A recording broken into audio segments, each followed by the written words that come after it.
So you want to scale your business. Well, You come to the right place, kid. what does it even mean to scale a business? Honestly, like, what does it even mean? Scale. We're talking about scale.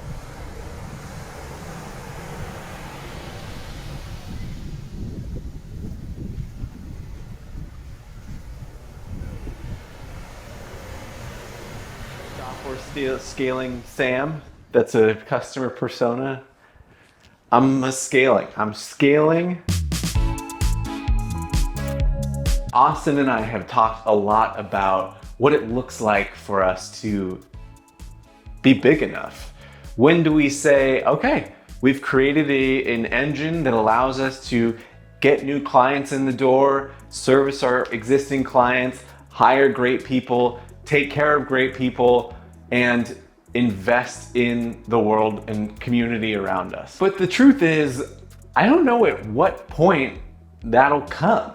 And honestly, one of the reasons that we talk about this is because there are plenty of businesses out there that scale up or try to scale up, but then ultimately they get too big, or it just becomes a logistical nightmare. They lose what once made them such a great small business. And yet there are some businesses that never really get bigger than just one person. I think the real question is, when is it enough? When are you big enough? When do you have enough money? When do you have enough employees? What does enough look like? And unfortunately, I think that's the question that a lot of entrepreneurs don't ask themselves. Just a couple weeks ago, Austin and I hired our first employee. It's incredible. I mean, having a third person in the company allows us to scale up a little bit to where we can take on new projects. It feels like there's new energy in the company. I love this idea that we're creating a culture, that we're empowering our employees, that we're building a business that's going to take care of other people. But at what point is it big enough that it takes care of other people on its own?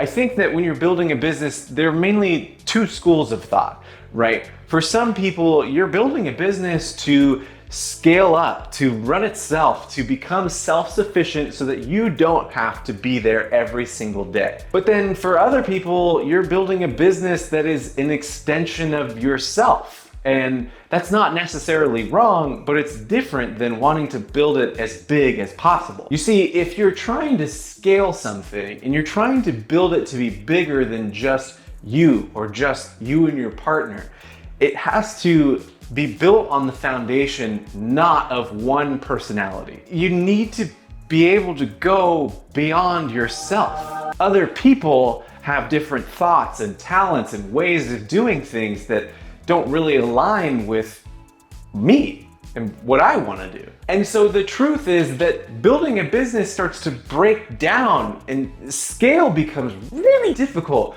when you're building around yourself. In reality, a big enough business is going to take on a life of its own. When we talk about what's enough, I think that we have to look beyond ourselves and think, well, what do other people need from this? I want it to have an intentional impact on the community that we're serving. And when I know that that idea has taken hold and gotten across to other people and has shaped the lives of others, I think then it'll be big enough.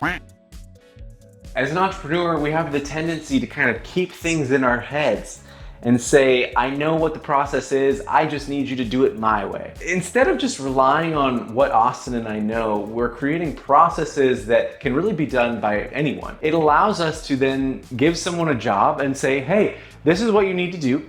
Here are the exact steps that you need to do it, and go ahead. We are no longer just the business, it's now something bigger than us. This allows you to see holes in the processes that you're creating and better them in a way that you couldn't have before. So when I think of how big I want Amarlo to be, I want it to be able to run itself without Austin or me in the picture. Because if I'm here, the business is limited. What will I do once it's big enough? I have no idea. Maybe I'll just let it go and start doing it again. I do think that as Austin and I work through this business, as we grow and hire more people, we will get a sense of what's big enough? If we're really seeking out an answer to that question, I'm confident that we'll find one. And it's going to be one that's personal to us, one that allows our families to benefit from the business as well as every other family that we employ and work for.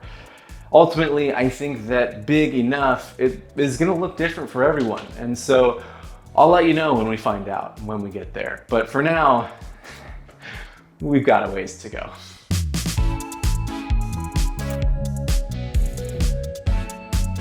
Box. Boxing Day, you know? Us Canadians. I'm just kidding. I don't think we should put that in here.